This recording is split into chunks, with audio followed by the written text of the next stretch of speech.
리플이 직접 만든 스테이블 코인이 유럽의 실시간 결제망에 공식적으로 연동이 된다면 이건 단순한 호재일까요? 아니면 금융 시스템 자체가 바뀌는 구조적인 신호일까요? 그리고 또 하나, 지금 XRP 생태계에 무려 1억 달러, 우리 돈으로 1,300억 정도가 실제로 투자됐다라는 뉴스가 나왔습니다.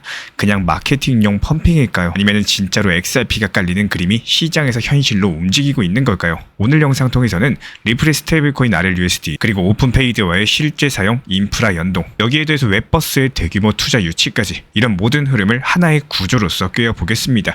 XRP가 단순한 송금 코인을 넘어가지고 디지털 결제 인프라의 중심으로서 올라서는 전환점, 지금부터 그 실마리를 하나씩 함께 풀어보도록 하겠습니다. 지금 바로 시작할게요. 그럼 이제 본격적으로 내용부터 들여다보겠습니다. 우리가 흔히 알고 있는 리플 같은 경우는 예전에는 송금 코인이라는 이미지 자체가 너무나도 강했어요.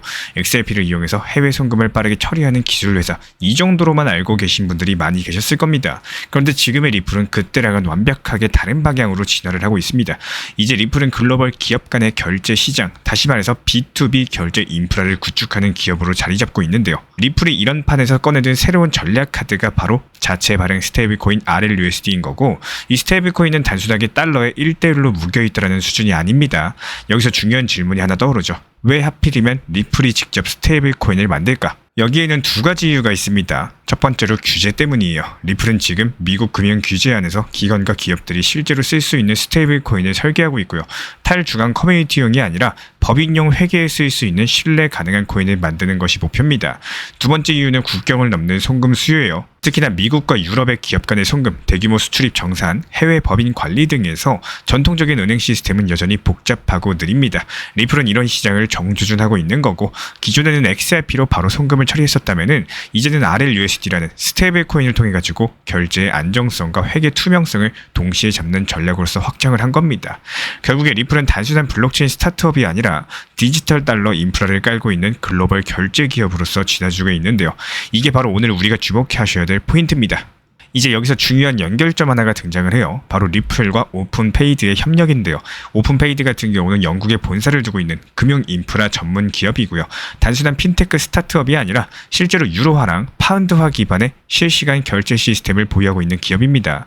그런데 이번에 리플과 손을 잡고 이 시스템을 XRP 레저와 직접 연동하게 된 거고요. 이게 무슨 말이냐?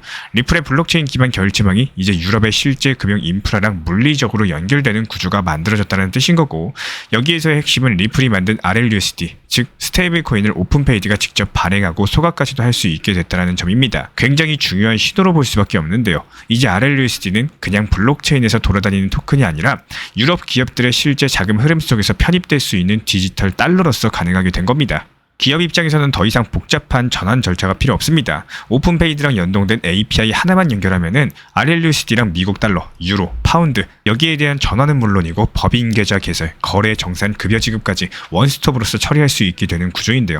이쯤 되면 머릿속에서 그림이 하나 그려지실 겁니다. 이제는 XRP가 깔린 땅 위에서 RLUSD가 달러처럼 유통이 되고, 그걸 실제로 유럽 결제망에 연결해주는 역할을 오픈페이드가 담당하고 있는 그림인데요.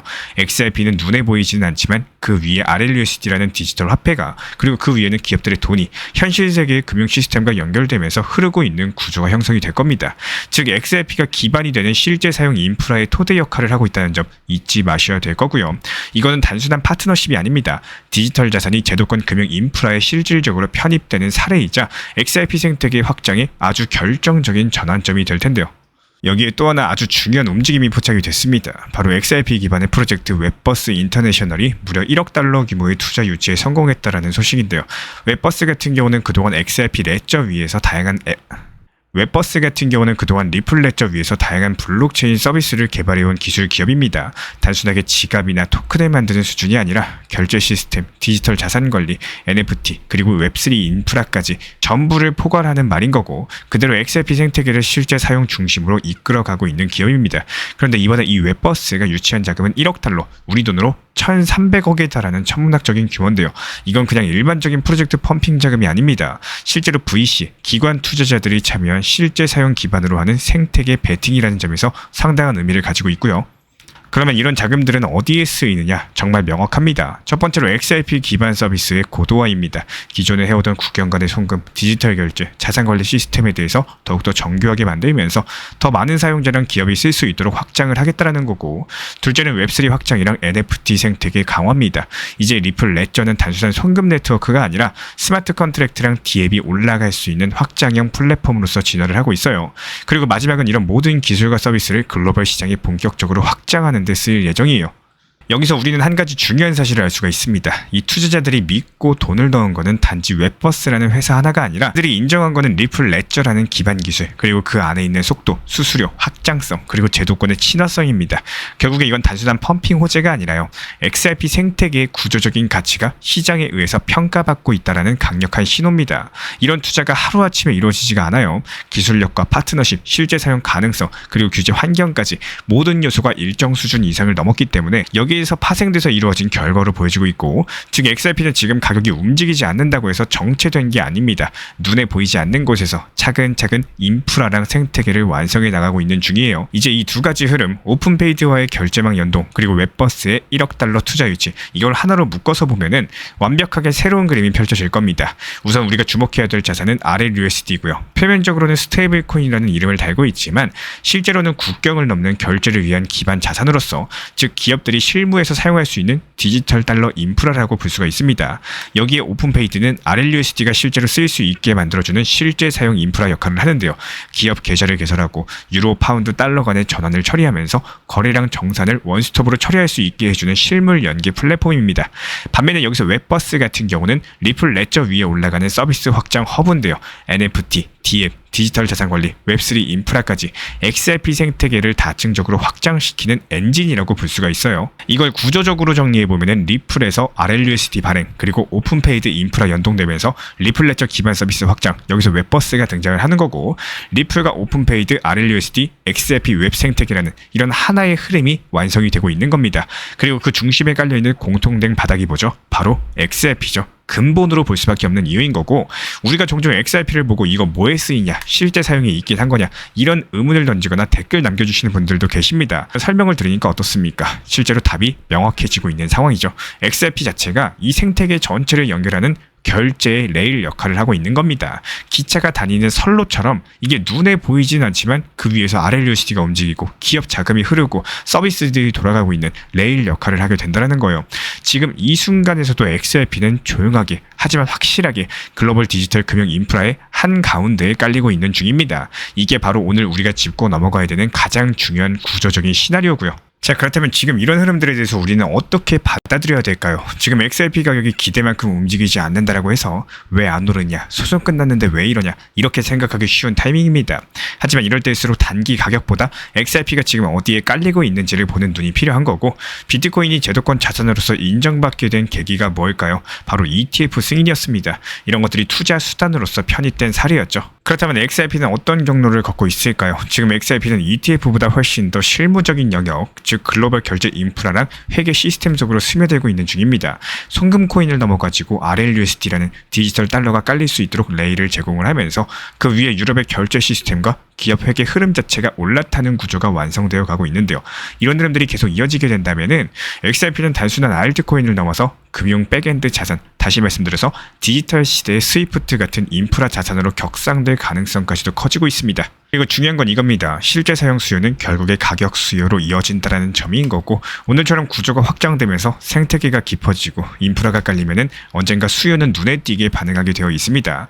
따라서 지금은 조급해하기보다는요, 중장기 관점에서 분할 매수 고민하시면서 XRP의 실제 사용 기반이 확장되는 흐름에 천천히 올라타는 전략, 이게 오히려 가장 설득력 있는 대응법이라고 생각을 해요. 지금 시장은 XRP의 잠재력이 아니라 실적과 구조를 요구하는 시기에 와 있습니다. 그리고 오늘 우리가 함께 본 리플의 행보는 그 요구에 대해서 제대로 답을 하고 있는 흐름입니다. 시장은 단순한 상승 그 이상이에요. 지금 이런 흐름들은 진짜 강력한 돈이 움직이고 있다는 신호를 읽히고 있고, 무엇보다 가장 눈에 띈 뉴스는 바로 스탠다드 차타드의 비트코인 전망 상향입니다. 이런 글로벌 투자은행은 비트코인 3분기 안에 13만 5천 달러, 연말에는 최대 20만 달러 이상까지도 가능하다라고 밝혔는데요. 단순한 희망 섞인 예측이 아니라 ETF를 통한 기관 자금의 유입, 그리고 미국 상장 기업들의 본격적인 비트코인 매집이라는 실질적인 흐름들이 근거고, 특히 이번 반감기 사이클은 과거와는 전혀 다릅니다. 기존처럼 하락 이후에 회복하는 구조가 아니라요. 기관 수요가 가격을 떠받치고 있는 완벽하게 새로운 국면이라는 점에서 의미가 상당히 커요. 만약에 이런 시나리오가 현실화된다면은 2024년 하반기 비트코인 시장은 사상 처음으로 제도권 자산으로서 위상을 확립하게 될 가능성이 클 겁니다. 우리는 지금 그 전환점에 서 있는 거예요. 이런 시나리오가 현실화된다면 2025년 하반기 비트코인 시장은 사상 처음으로 제도권 자산으로서 위상을 확립하게 될 가능성이 큽니다.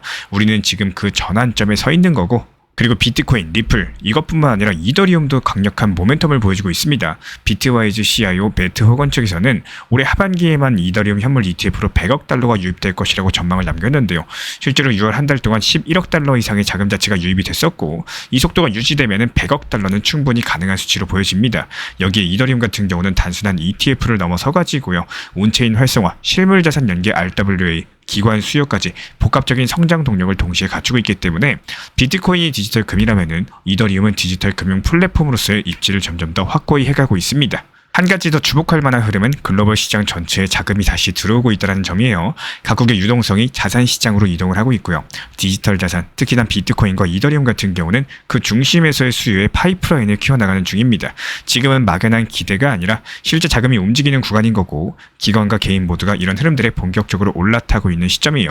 결론적으로 지금 시장은 비트코인과 이더리움 모두에게 구조적인 기회가 동시에 열리는 구간입니다. ETF란 기관 수요, 생태계 확장이라는 서사가 가격과 온체인 데이터를 통해서 실제로 나타나고 있는 거고, 우리는 지금 그 초입에 들어서고 있는 거예요. 이럴 때일수록 중요한 거는 전략적인 시야입니다.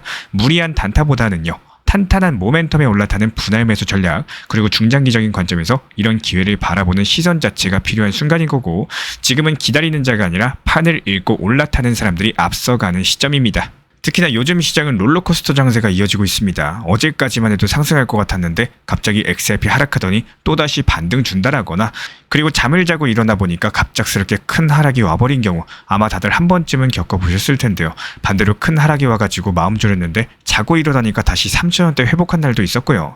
이렇게 하루하루가 다르게 움직이는 이런 변동성 속에서 많은 분들께서 스트레스를 받고 계실 거라고 생각을 해요. 특히나 실시간으로 가격을 계속 확인하시는 분들은 더 그렇겠죠. 그래서 오늘 영상에서는 꼭 강조드리고 싶은 거는 내 생활에 맞는 매매 루틴을 만들자라는 겁니다. 본업이 있으신 분들, 일정한 생활 패턴을 가지고 계신 분들이라면은 이런 패턴들에 영향을 주지 않는 범위 안에서 매매도 전략적으로 접근하셔야 되는데요. 하루 종일 업비트만 들여다보고 잠들기 직전까지 코인 가격 확인하고, 심지어 새벽에 잠깐 깨서 또 가격 확인하고, 눈 뜨자마자 다시 코인 시세부터 보는 생활, 이게 결국은 몸과 마음을 지치게 만듭니다. 그리고 그런 피로들은 결국에 잘못된 손절, 충동적인 매매로 이어질 수가 있어요. 특히 자주 들여다보면은 하락 구간에서 쓸데없는 손절을 하게 되기도 하고요. 수익이 나고 있는데도 더 갈 거라는 기대감에 계획했던 익절 시점을 놓쳐버리기도 합니다. 또 하락이 무서워져가지고 매수하려던 타이밍을 놓치거나 오히려 바닥에서 공포에 못 이겨서 손절하는 경우도 많습니다. 그래서 저는 항상 말씀드려요. 미리 고점과 저점 근처에 지정가 주문을 걸어두는 습관, 이게 정말 중요하다라고 말씀드리는 거고, 매번 화면을 들여다보지 않아도 내가 미리 정한 원칙 안에서 자동으로 움직이게 해두는 겁니다. 특히 내 감정에 따라 가지고 매매를 하는 습관들 자체가 중장기적으로 보면 큰 스트레스랑 후회만 남는 경우가 많아요. 혹시라도 내가 투자 심리가 약하다라고 느끼신다면 꼭 지금부터라도 지정가 매매를 습관처럼 들여보시기를 추천을 드립니다. 끝으로 한 가지만 더 말씀드릴게요. 항상 비중 조절 그리고 원칙 매매, 이 두 가지는 절대 잊지 마시길 바랍니다. 우리 구독자분들의 투자가 조금 더 편안하고 조금 더 지치지 않는 방식이 되기를 진심으로 바랍니다. 오늘도 시청해주셔서 감사합니다. 리플 XRP 투자에 있어서 이제는 투트랙 전략이 반드시 필요해지고 있습니다. 무턱대고 몰빵하거나 반대로 또 손 놓고 기다리는 시대는 끝났어요. 첫 번째 트랙은 매달 분할 매수하시면서 시장이 빠지든 말든 일정 비중으로서 리플을 꾸준히 모아 나가시는 겁니다. 이거는 시간과 리스크를 분산할 수 있는 가장 효율적인 전략인 거고, 그리고 두 번째 트랙은 남은 현금 비중으로 알트코인 단타로서 굴려나갑니다. 수익이 나면은 그거를 다시 리플에 재투자하시면 되는 거고, 이게 바로 수익을 만드는 순환 매수 전략이 되실 거예요. 그런데 여기서 중요한 거는 단타 하실 때 조심하셔야 되는 거예요. 단타 매매 중독되면 끝장입니다. 이 매매 중독을 절대 조심하셔야 되는 거고, 예를 들어 가지고 시장이 과열인데도 지금 아니면 기회가 없다, 이런 조급한 생각에 RSI 지표가 이미 고점인데도 불안해서 또 들어가고 결국에 수익은커녕 손실만 쌓이게 되실 겁니다. 그래서 저희 채널 차원에서는 한 가지 원칙이 있습니다. 확률이 높은 날만 진입을 하세요. 그리고 시장 전체가 과매도 구간일 때, 비트코인 기준 RSI가 바닥을 찍을 때, 그때 알트코인 중에서 최근 거래량이 급등한 종목이 과매도의 경우 MACD, 볼린저 밴드, 이동평균선과 일목균형표 참고해서 신중하게 매수 진입 타점 들어갑니다. 그리고 그 외에는 아예 매매를 쉬는 날도 반드시 있어야지 진짜 단타인 거고, 그렇다면 이걸 어떻게 구별할 수 있는지 궁금하실 거예요. 여기서 챗 GPT가 등장을 합니다. 저희는 챗 GPT를 단순한 도구로 쓰지 않습니다. GPT한테 오늘 확률 높은 진입 타이밍이냐 이렇게 물어볼 수 있게 맞춤 프롬프트를 사용을 하는데요. 그리고 그 결과에 저의 실전 매매 노하우 30%를 덧붙여가지고 GPT 시그널을 보완합니다. 어떻게 하는지 궁금하신 분들 GPT 검색력과 활용 전략을 이용해가지고 이 두 가지를 한 방에 알려드리고 있습니다. 현재 보이시는 번호로서 리플 단타라고 문자 남겨주세요. 지금 이 영상 보신 분들에게만 오픈합니다. 그냥 GPT 쓰는 법이 아니라 투자로 연결되는 GPT 사용법 지금 바로 알려드리도록 하겠습니다. 제가 안내해드리고 있는 코인 신사 채널 멤버십 전용방에 대해서 짧게 설명드려 보도록 하겠습니다. 리플, 암호화폐 시장에 대한 중요한 이슈, 그리고 브리핑이나 시장의 흐름에 대한 전문적인 분석 내용 설명과 함께 차트상의 기술적 분석, 온체인 지표와 투자 심리에 대한 내용들을 같이 안내 도움 드리고 있고, 가장 중요한 투자 심리를 컨트롤하기 위해서 포트폴리오의 구성에 대한 노하우, 투자 심리 컨트롤에 대한 내용도 같이 안내드리고 있습니다. 코인 신사 스터디 멤버십 가입하신 분들께서는 아래 번호 혹은 신청 링크 통해서 남겨주시면 제가 연락드리고 있고, 안내 설명과 함께 신사 채널 리플 전용 멤버십 방에도 입장 안내 설명드리고 있습니다.